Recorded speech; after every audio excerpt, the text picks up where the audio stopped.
이제 말씀을 보겠습니다. 데살로니가 전서 2장입니다. 1절을 보겠습니다. 바울이 얘기할 때 형제들아 우리가 너희 가운데 들어간 것이, 바울이 데살로니가 교회를 얘기할 때 내 너희들 만난 게 악연이다, 내가 너희들한테 들어간 게 실수다, 이렇게 얘기할 만큼 굉장히 힘들었어요. 거기 가서 환영받고 이런 게 아니고 굉장한 고난을 당하고 굉장히 어려움을 당했기 때문에 우리가 너희 가운데 들어간 것이 이게 잘못된 것 같고 이런 것 같은데 이게 헛되지 않았다는 제 얘기를 반대로 하고 있습니다. 지난주 설교가 들어가도 복을 받고 나가도 복을 받고, 그러니까 들어간다 나간다 할 때 그게 오늘 본문의 말씀처럼 아름다운 일이 아니에요. 나간다는 게 이게 막 쫓겨나는 거고, 들어간다는 게 이게 아주 어려운 지경을 당하는 것. 지금 여기도 너희 가운데 들어간 것이 결코 헛되지 않다는 게 2절에 보면 답이 나옵니다. 너희도 알지 않냐? 우리가 먼저 빌립보에 들어가서 고난과 능력을 당하였다. 거기 들어가가지고 축복받고 칭찬받고 이런 게 아니고 온갖 어려운 일을 당하고 능력을 당하였다. 그런데 하나님을 힘입어서 하나님의 은혜를 덧입어서 많은 싸움 중에 하나님의 복음을 너에게 전하였다. 이런 사람이 이렇게 많이 싸우고 다투면 감정 소모가 심해져 버리면 그냥 넉다운이 됩니다. 그냥 우울증이 와버립니다. 만사가 귀찮아집니다. 근데 바울은 그렇게 많은 고난과 능력이라는 게 얼마나 이게 아주 온갖 수모를 다 덮었었지만은 그게 헛되지 않고 많은 싸움 중에서도 감정 소모에 빠져서 우울증이 공황장애 온 게 아니고 하나님 복음을 전했다. 이러나 저러나 너희들에게 복음을 전했다. 이렇게 고백을 하고 있습니다.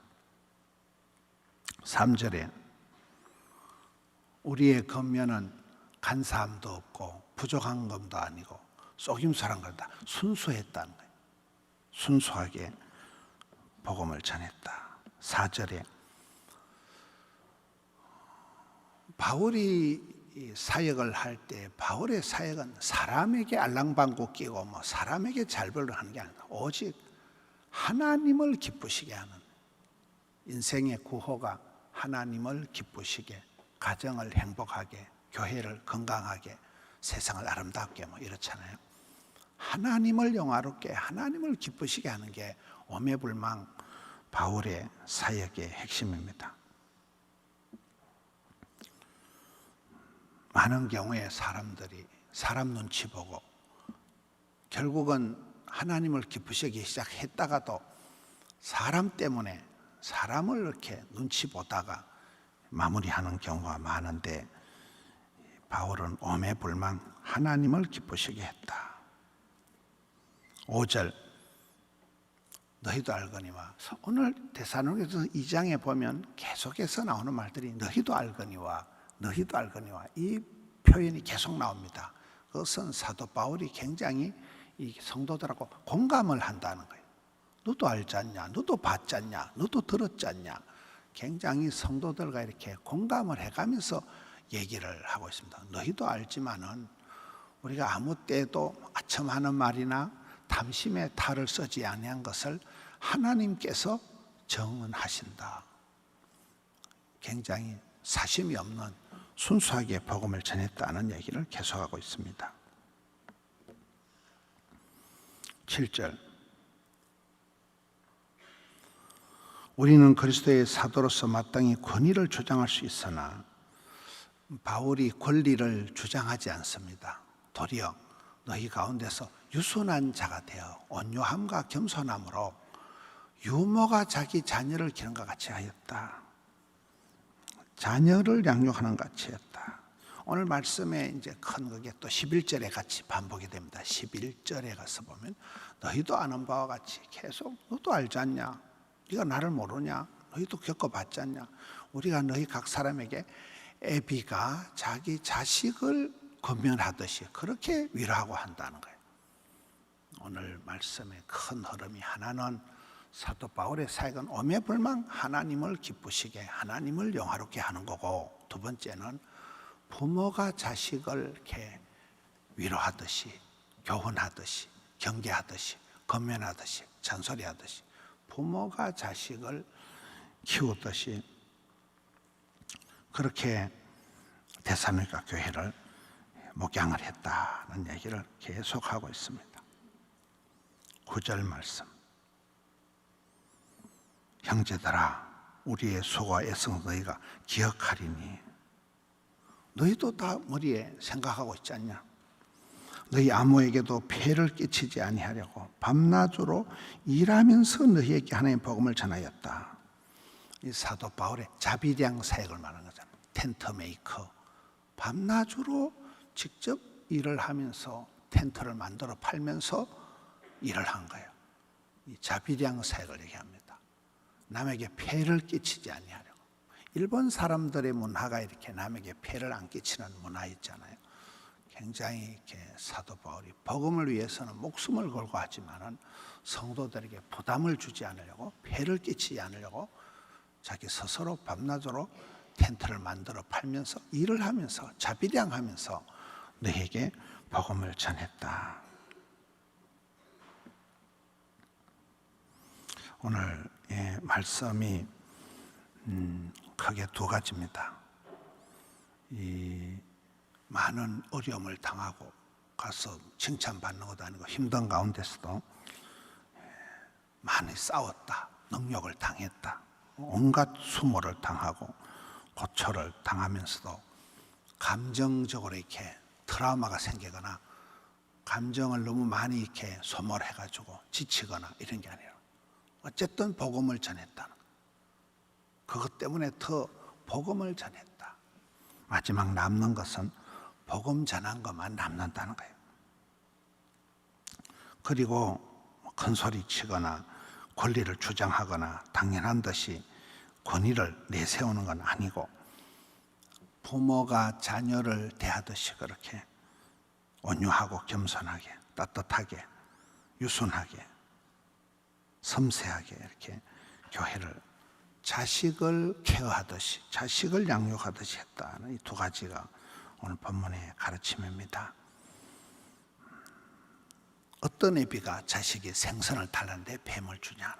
애비의 심정, 모정의 세월, 부모의 마음을 가지면 어떤 평생 내 새끼, 내 자녀를 위해서는 평생을 눈물로 기도하는 게 부모님들이잖아요. 아이들의 미래, 아이들의 건강, 아이들의 장래를 위해서 평생을 눈물로 기도하는 부모님처럼 바울이 이렇게 자녀를 기름과 같이 유모가 아기를 케어하는 것 같이 한다. 자녀에게 하듯 권면하고 위로하고 경계한다.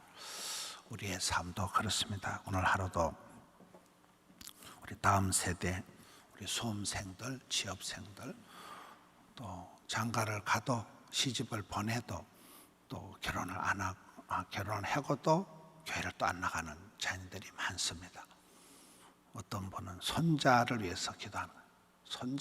손자라도 세례를 유아 세례라도 받게 하고 손자를 우리 교회에 데리고 와서 유아 축복 기도라도 좀 하고 싶다는 거예요. 아들, 딸은 교회를 안 나가지만 그만큼 평생을 우리가 자녀에 대해서 관심을 끊을 수가 없습니다. 자녀들에 대한 또 이러나 저러나 복음 전파에 오로지 복음을 전하기 위해서 온갖 수모를 당하면서도 나들목 축복이 뭐예요? 나가도 들어가도 복음 전하는 거예요. 어디 가서 자기가 인정받고 이게 바울의 목표가 아니에요. 나가도 복음 전하고 들어가도 복음 전하고 때를 얻든지 못 얻든지 주의 일을 감당하는 것처럼 우리 성도님들도 이 깊어가는 가을에 또 추수감사절을 앞두고 복음 전파에 쓰임받는 우리 성도님들 되시기를 축원합니다. 하나님 아버지 감사합니다.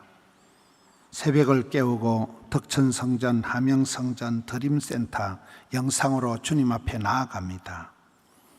인간적으로 여러 가지 어려운 일들을 당하고 바울이 그러했던 것처럼 온갖 고난과 능욕을 당하면서도 복음을 전했던 것처럼 주의 일을 감당케 하여 주시옵소서. 사나 죽거나 때를 얻든지 못 얻든지 반응을 떠나서 주의 일을 감당하는 저들 되기를 원합니다. 하늘에 계신 아버지 하나님께서 자녀 삼아 주옵시고 자녀를 위하여 고아와 같이 버려두지 않고 세상 끝날까지 함께 하시마 약속하셨사오니 주의 자녀들을 붙들어 주시옵소서. 오늘 또 새벽을 깨우며 나와 기도하는 다음 세대 우리 주일 학생들, 교회학교 학생들, 청소년들, 특별히 청년들 주여 은혜를 베풀어 주시옵소서. 주님의 은총의 날개 아래 잘 자라가게 하여 주시옵소서.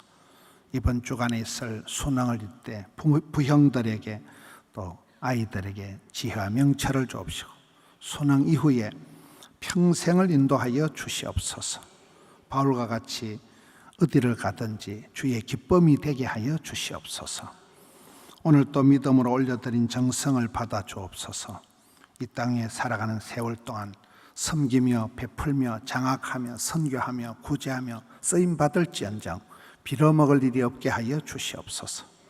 물질 때문에 가슴 칠 일이 없도록 주여 일마다 때마다 역사하여 주시옵소서. 오늘 또 종일토록 붙들어 주옵소서. 예수님 이름으로 기도하옵나이다. 아멘.